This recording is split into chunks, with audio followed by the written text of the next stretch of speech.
Name your personal platform of influence. Maybe you have an email newsletter, Facebook, Twitter, Pinterest. You got a website, blog, videos, church bulletin inserts, organizations. Maybe your only platform is your friends and relatives. Maybe big or maybe small. What about your broad social influence? And some of us may have larger ones that write in periodicals.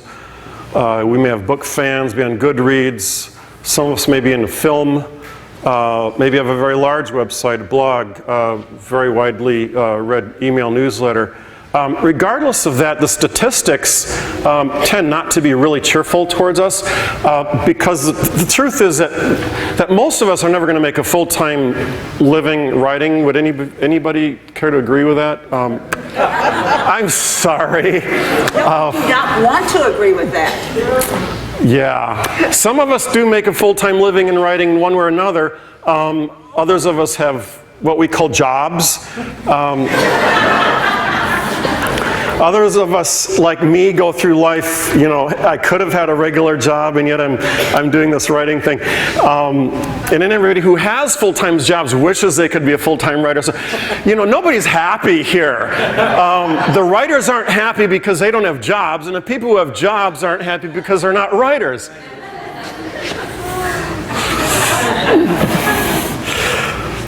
So either way, just give it up. Forget it. It's just not worth it. Because that can't be why we write. That's right. If you're writing to make a living, you're going to be miserable. Yes. That's right. Because you'll always be concerned about the numbers. You'll always be concerned about the career. And it will eat away at you. It'll eat away at your creativity. It will eat away at who you are. And it'll eat away at your joy, even at your vision. We have to write because that's who we are. Does anybody struggle with why they were called to be a writer? Anybody, why have you made me thus, God? I hated English in school. Yeah, and I wanted to be a writer ever since I was in junior high school. And sometimes I'd be walking around the park near my house. It's like, God, why did you make me a writer? This is, it could have been this. I could go off my list. And I get through with it all, and I look at all these people that have these jobs that I could have had. And I look at them and look at them, and afterwards I think, no. Wake up. If you had that job, you would be miserable. You would hate it. You'd go around every day going, oh, I wish I could be a writer. I wish I could be a writer. So just shut up and be happy. And the thing is, we need to be who God created us to be. And if you're not being who God created you to be, your ladder's on the wrong building. You're playing the wrong role. You're living the wrong life. And He's called us to this vocation because of who we are. And so we look at our sphere of influence, whether it's big or whether it's small, we still have that calling. And it's January 2000, what year is it, 15? Yeah. 2009, I had submitted a book to a publisher who had previously published me, and they rejected me. And I was so disappointed and discouraged. And I called my alpha reader and my counselor, and she said to me, Peter, why do you write?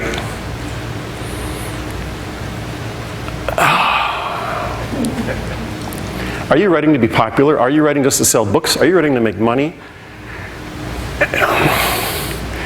I knew those are all the wrong reasons, and so did she, and the knife was digging deeper, and she just cutting my heart out, and she says, you've got to write because that's who you are, and that's what God's called you to do, regardless. Whether you're famous or not famous is not the issue. And when I go to heaven, is God going to say, well done, good and faithful servant. You were a best-selling author. Oh, all of heaven adores you. And I'll walk in, yeah, God, I was pretty good, huh? No, it's not going to happen. It's more likely, oh, you sold a few 100,000 books? Well, we put up with you anyway. There's a little place for you over there. And there might be someone who sold one book, but their heart was right before God, and they're getting the mansion. We have an audience of one. That's right. Your platform's important in this world, but in the next one, it's not. Yeah. And if you have a big or small one, just be faithful to it and be faithful to your call. When you're doing that, you have the joy of writing. You have the joy of doing whatever you're doing. And when you have the joy of it, everything else follows. Everything. And He's got this calling on us. And we're in this world that is so saturated.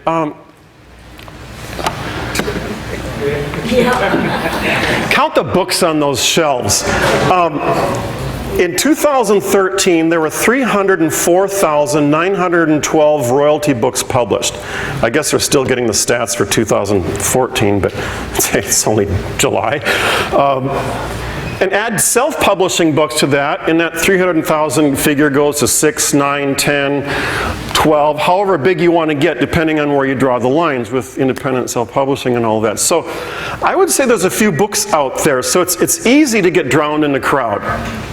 You know, your book will join one of thousands of others being published that same day, and another 1,000 being published the next day, and so it goes. And it's easy to go, ah, and you know, I'm just going to go get some ice cream and forget about it. You know, if you do that, call me or email me, and I'll say, stop it! Get on with what you're called to do. I don't care how many other books are published. And I'm not worried that there are a little fewer than there were the year before. I'm not going to worry about the publishing industry because I have a calling. That's right. I'm called by somebody, the lover of my soul. And with all those books that are out there published, there's what we call genres. Anybody heard of a genre? I looked up genre. I went to this amazing intellectual website called Wikipedia, and they have 11 pages of genres. I thought, oh, help me. We have the major ones: novel, poem, drama, short story, novella, myth, graphic novel, and then literature, drama, romance, satire, tragedy, comedy, tragicomedy, realistic fiction, nonfiction. Everybody getting this down now? Then we have genre, subgenres. Literary nonsense is a genre. First one, it's from, anyway, adventure novels, epic, imaginary voyage, lost world, men's adventure, Milesian tale, picaresque novels, sea story, Brit lit. Then there's children's YA class S light novel, as opposed to dark novel, I guess. There's comic novels, black comedy, parody, romantic satire, educational fiction, campus novels, school story, varsity novels. Okay, there's experimental fiction. There's an anti-novel genre, if you're into anti-novels. Erotic novels, I'll skip that one. Historical fiction, all sorts of, we have Holocaust novels, plantation tradition, prehistoric fiction, if you're looking for one, Regency novels, literary fiction, mathematical, metafiction, nonfiction novels. Nonfiction novel?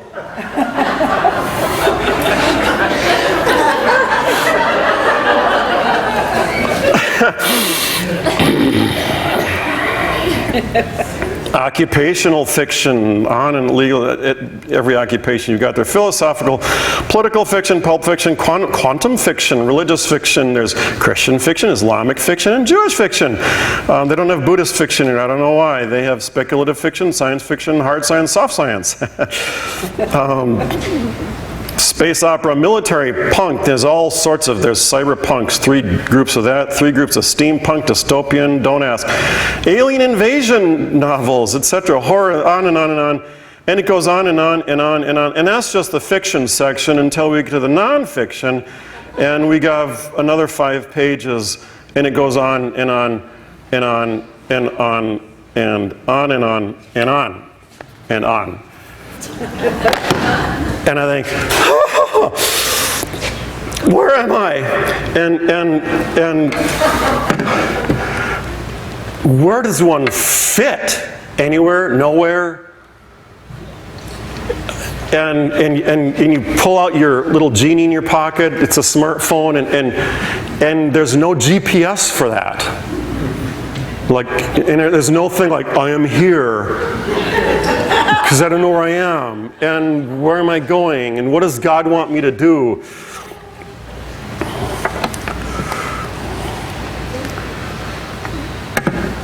Pablo Picasso said, the meaning of life is to find your gift. Purpose of life is to give it away. He was kind of an ornery guy, but that's one of my favorite quotes, because I'm a guy who's always looking for, where am I?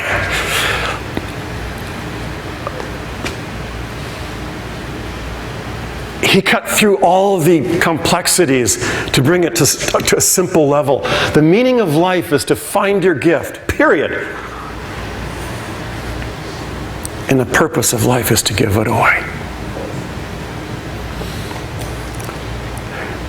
When you get that, really get that, when you find your meaning in that, you find your purpose. And here specifically, in writing. And if you can answer those questions, you don't have to worry about all the numbers. You don't have to worry so much about all the genres. They'll find you. And if you don't know genres, someone will help you find it. I mean, there's 11 pages to choose from. And they're growing all the time, by the way. People write something and there's no genre, they make one up, right? I mean, this has always been made up. God didn't, put in the book of Exodus, an extra chapter that we missed about genres. I mean, people are making this up. So it's okay, it really is. But we got to know who called us, what is our gift, how are we giving it away? Don't worry about the rest. What is your call? Why do you write? What is your gift? What are you giving away? My very first writers' conference, I went to Mount Hermon. Anybody go to Mount Hermon? Scared me to death. Once I figured it out. I walked into that place. I was an expert when I went to my first conference because I had written a book. A real book. And so I was a professional. Never mind, I didn't make any money on it, but I was big stuff. I was educated, and I'd written my own book, and I was tough stuff, and the whole literary world was going to come to me for my next one. I wish I'd known myself back then. Stupid. The very first night, before it even began, I got knocked off my silly high horse. At the opening supper, I couldn't even get past supper. And I was being... The literary agent I wanted nothing to do with me, wouldn't even talk to me. I finally grabbed her and I said, please, and she explained the 3 reasons I'm not interested in you. I thought, oh, thank you. Lord, I'm dying. And there was all these people around, and suddenly I realized there was all these publishers and there was all these writers who'd written more than one book. And there were all these other people who hadn't written a book but were really good. And suddenly I wasn't so special anymore because I wasn't by myself behind my little computer. I discovered there were other human beings in the world, and they also wrote. And this pride I had of wanting to be somebody, looking at all the numbers, was an Achilles heel to me that dragged me down so fast didn't quite physically fall, but emotionally I was through the floor. And I went to the opening session that night, and it was a literature professor speaking. She was very eloquent, and I sat there thinking, I could have done that. I could have done what she did, but no, I had to be a writer. Oh, Lord, why did I do this? And after it was over, I went to this little chapel that they have on the campus there. It's just a little thing. And I kept the lights off, and I needed it to be dark because I felt so dark. And I went in there and I said, God, what have I done? What have I done? And God affirmed to me my calling as a pastor and as a writer. He said, it's okay, just get over it. And he brought to my mind John 7. He says, my teaching is not my own, it comes from me who sent me. Jesus said that, by the way. And I replaced the words. I said, my writing is not my own, it comes from him who sent me. He who writes on his own does not do so to gain honor for himself.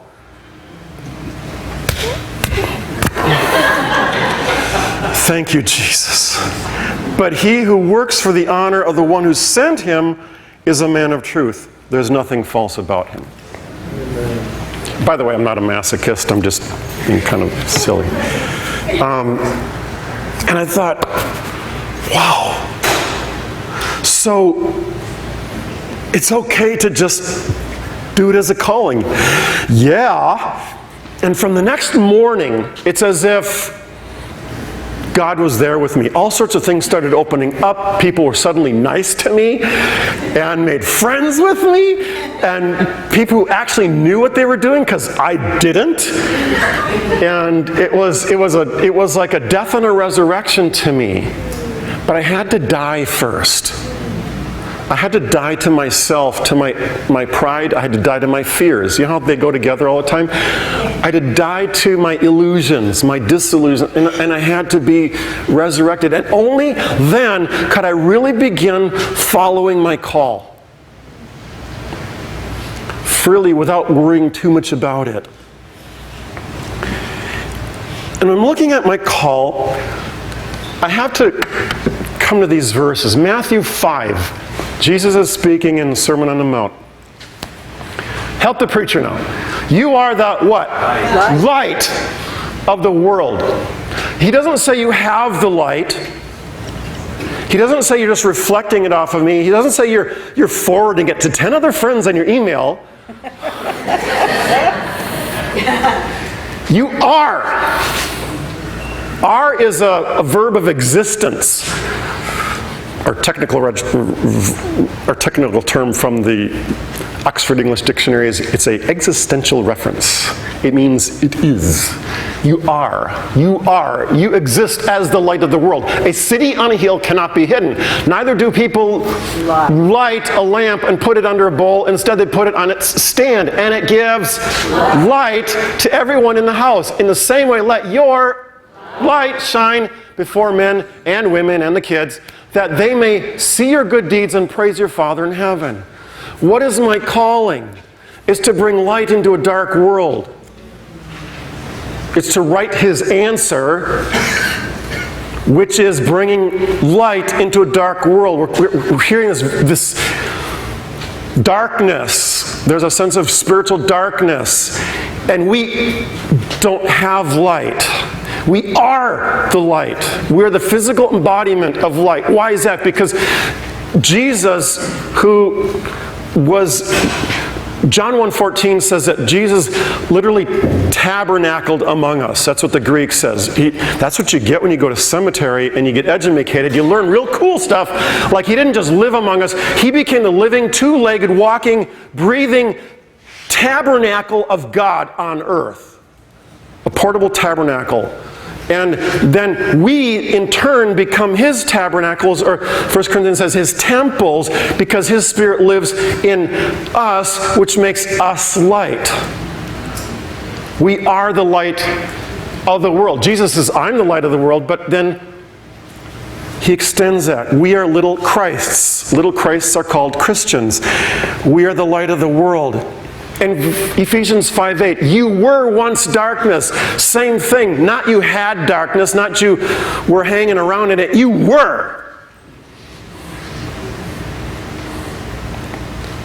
You're bad.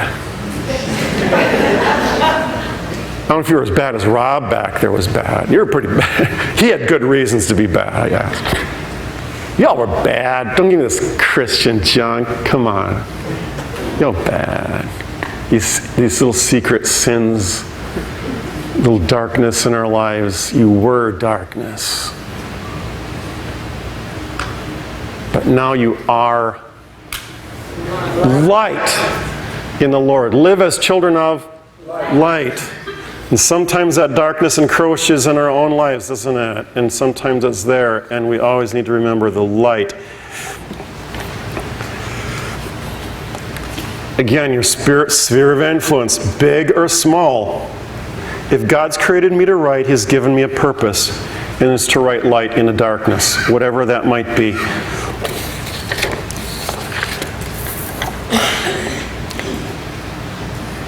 And I want you to remember one thing. There you are, light among a bunch of non-lights. You all know this. The darker the sky, the brighter the light, or the stars. I live in LA. You don't see too many stars there. I don't suppose you see too many in Philadelphia either. We got too much light down here competing. We went out in the mountains for a retreat one night, and we came out of the room, or the building we were meeting. It was late at night, and we all walked out, and all of a sudden, everybody just went, and we just sat there. We stood there and just gaped at the sky. We couldn't believe the stars. How bright. The darker the sky, the brighter the stars. And the darker the world around us, the darker the sky, the brighter the stars. And so here's it. Don't ignore the darkness. We need to address it. And I want us to start with ourselves. We need to be real. It's one of the workshops I give, is being real in your writing. And you got it. You have darkness in your life. You do, don't you? Come on. Loss. Have you lost something? Has there been loss in your life? Some of you were abused as children. Maybe verbally, maybe physically, maybe sexually.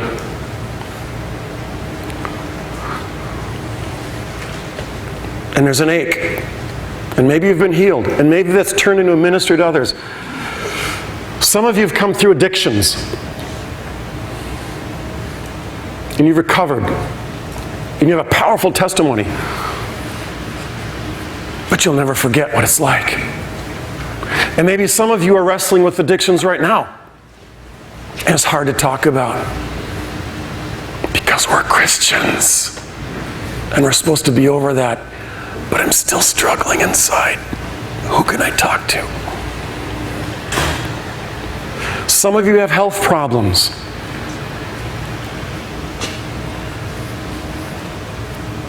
Of whatever cause, wherever that's going. Some of you have emotional problems. And maybe that joy of the Lord is elusive, or maybe things are up, or maybe it's down.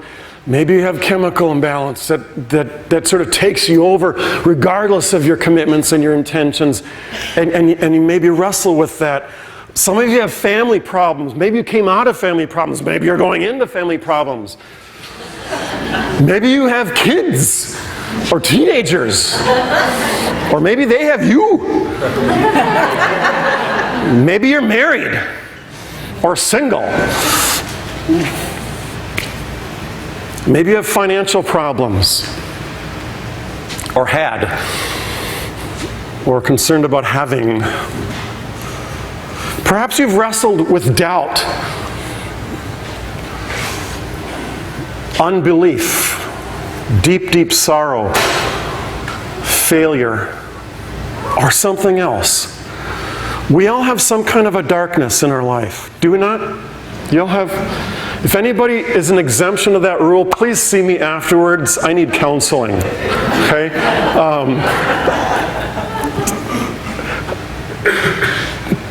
But I think just about all of us have.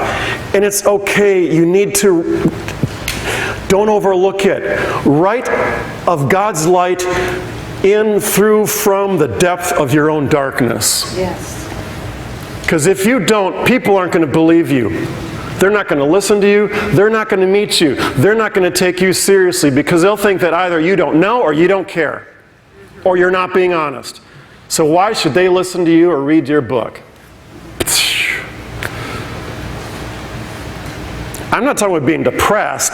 I'm saying that the darker the sky, the brighter the stars. What if in everything we wrote, we were brutally honest about our own darkness, whether past or present? And what if we were unwaveringly hopeful about the light of God that shines in it? Right to other people's darkness, to the depths of their souls. That's where God meets us, and that's where the light shines most meaningfully. And I learned to do that early on.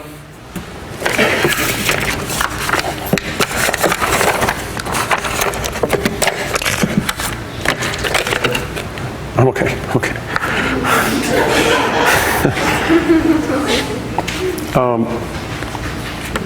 I wrote Prayer Power, which is, they retitled it Closer to God for the pocketbook. Chapter 1. I said yes to pastoring a church that in 20 years had gone through 15 pastors, and of those 20 years, the last 2 were without a pastor at all. Just about every bad thing that could have happened in the church had happened there, but I was going to turn it all around. Yeah, right. I committed to staying for at least 5 years, and after 4.5, I seriously evaluated myself in a church. We had some successes and had become a nice evangelical congregation with lots of activities, but I felt as if we were on a treadmill. Though a few members were loyal and committed, others resisted change, such as my expectation to commit time and allegiance to God and ministry. No matter what we did, it seemed our meetings, outreaches, even picnics were uninspired and repetitious. No one was happy. Not me, not the church members, not even visitors. I didn't seem to be able to lead them. At least they weren't following. I grew discouraged. I concluded that the only reason I attended the church was that I was the pastor. Honestly, I'm not kidding. Because I said, would I go to my own church? I said, no, I wouldn't. Why do you go? Because I'm the pastor? This was a wake-up call. I said, perhaps it's... I persuaded the members to agree to make changes like pray more, follow my leadership and Holy Spirit's leadership, stepped up to ministry, but most people found those changes too unfamiliar, too demanding. Some families moved away, most left for other churches. More than 90% of the congregation walked out the door. I felt like a worn-out rag.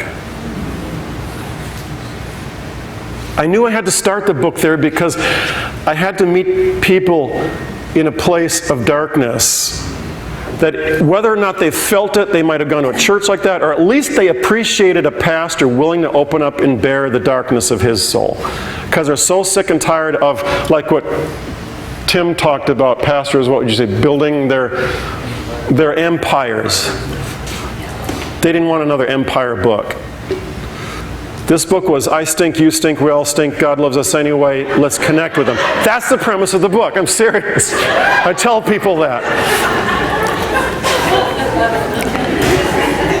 My hunger grew out of the tired desperation of life on a winding down treadmill. So as I talk about the darkness, that gives a place for stars to shine more brightly. Do you want your stars to shine? Do you want the joy of the Lord to shine? Do you want your message to shine? Then show the darkness. Jewelers know that if they want their diamonds and their gold to shine brightly, they put on a black velvet, don't they? Think about that. When you walk out of the house or someplace where there's not lights all around, you see those bright stars. The darker the sky, the brighter the stars. And I talked about hunger for God came out of that. It was just a hunger for God because I knew there was a problem here and it wasn't God's. And I said, if I finally found what I was looking for, spread all over the Bible, a sense of eternity. A sense of eternity means that I realize how short my life is and how everything else I do on earth can be done with an awareness of heaven. It reminds me of what's truly important. I've come to believe that the best thing we can have in life is not family, not love, not even receiving Jesus. Heresy. The best thing in life is a hunger for God. Because if you don't have God, you'll receive Him. And if you have God, you'll receive more of Him. Riding out of darkness so that the light shines more brightly. I was working with a gal, one that just came out in June. She'd had MS and a heaven experience, but the whole message was about light, life and pain in the light of heaven. And I said to her, Roxanne, we need to get the darkness that you're going through. Oh, she's been. And this poor gal, and as a collaborative writer, I had to be counselor with her as well. And she'll say, oh, Peter squeezed every single drop out of me. I'm like a dry sponge. And I said, tell me. And she would cry sometimes, and sometimes we just had to stop because it was traumatic for her to go through. But she realized finally that she had to do this to really express a powerful, positive message. And so we're going on saying, dying can get in the way of living, but can living get in the way of dying? And she talks about her, the first year of multiple sclerosis was terrible for her and her family, how ambitious she was a go-getter, and now she was buried under painful disability. She says, I was bitter. I wanted to continue to be the person I'd made myself, and I didn't want help. I was scared. I cried, I yelled, I wanted to give up. I started thinking, Lord, just let me die. I begged my husband, please let me die. Every time I developed a new symptom, suicidal thoughts would flood my head, and she tried suicide a couple times. One was like this. She said, finally the dark side won. On a cold, crisp day, I took a walk with a bag of unused medications and a bottle of water. My beloved, what if instead we focus on understanding the darkness and bringing light into it? What if we learn and feel what it's like in other people's minds and why they are in or hold to that darkness, both in fiction and in nonfiction? It could be bad situations, it could be evil. What if we understood what it's like to be addicted? What is it like to suffer? I'm collaborating with a gal who was sex trafficked in New York City, and it's a brutal story. But I'm feeling what it's like to be sex trafficked in New York City. And then the light will come. What's that like? What's it like to have an abortion? I came into a church and 3 out of 4 of the ladies had had abortions. 3 out of 4. Carrying guilt, pain, all of that. What do we do with that? They need to be understood before they can be redeemed. Why would someone be an atheist? I need to understand that because they're asking, why would someone be a believer? I need to know why they're an atheist. I need to understand and feel what that's like. What happened that led them there? I need to know that darkness, to relate to that darkness. What's it like to be an Islamic terrorist? I haven't met one. I probably wouldn't be here if I had not. But there are reasons for everyone doing that. They have reasons. What's it like to be a liberal?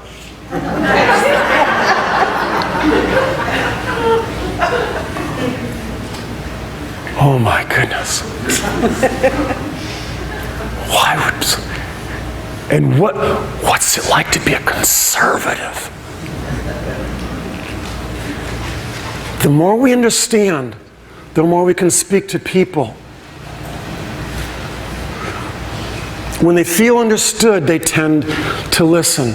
When the Supreme Court came out with this decision,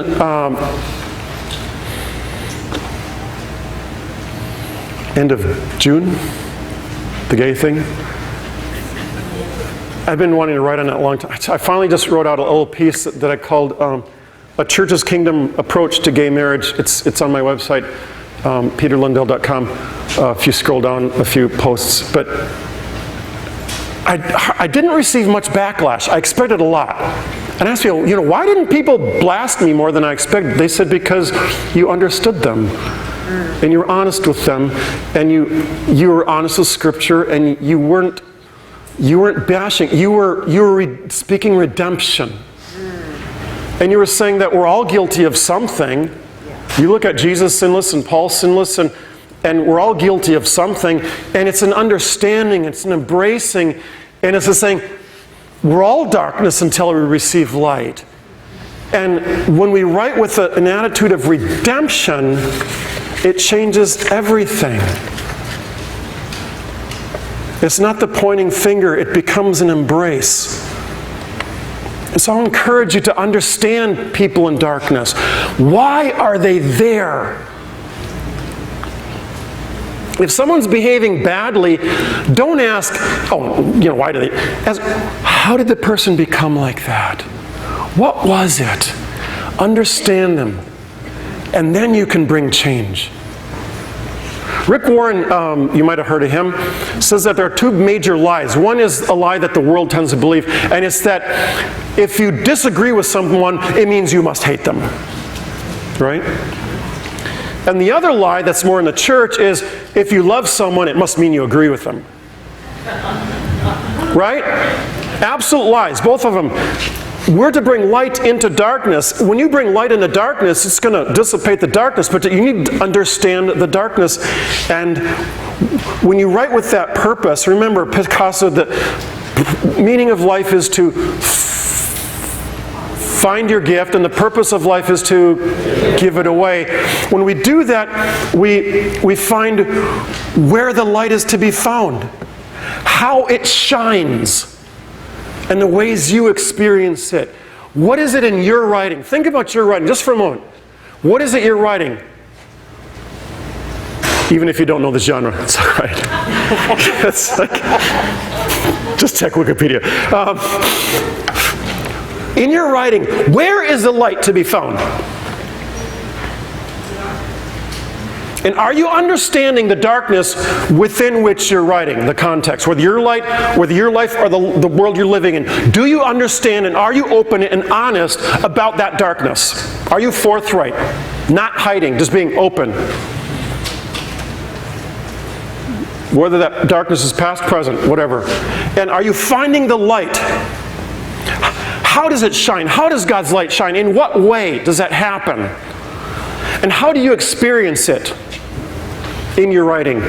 And as you write, how can your readers experience that? Fiction, nonfiction, devotional, whatever you're writing, it all works. The darker the sky, the brighter the stars. Last February 14th, on Valentine's Day, 2 movies came out. One was 50 Shades of Filth, or Gray. And I asked myself, I didn't go around saying, people shouldn't see that movie. I asked, why are people seeing that movie? Because if I just went around saying, it's bad, then so what? I'm not accomplishing anything. That's right. I felt, it's bad. Absolutely I did. But I had to go past that to understand. And I found that there's this whole demographic of people, and I'll let you find it. There's this, these single middle-aged ladies who'd been abused or something. It was big. It was like touching a chord in their imaginations. This is fascinating. It's awful, but it's fascinating. But here's my point. For every movie like that that's coming out, there's also another one. I don't know if you saw Old Fashioned. It was billed as the anti-50 Shades of Grey. It's about chivalry. It's about love. And Well, the middle sags a little bit, and it could use some more dramatic impact and all that. But it's a delightful movie, and it's light in darkness. As darkness was coming out in one theater, right next to it, light was coming out in another. And as there's books being published that are like darkness, there's your books or articles or whatever that's being published that are bringing light. So it's always going on. I've started working with Ted Bayer out in Hollywood, and there's this huge, Christian movies are multiplying. There's a lot of them coming out. God is really doing something, and it's wonderful. And so I encourage you with that. And so I have this suspicion, a hope.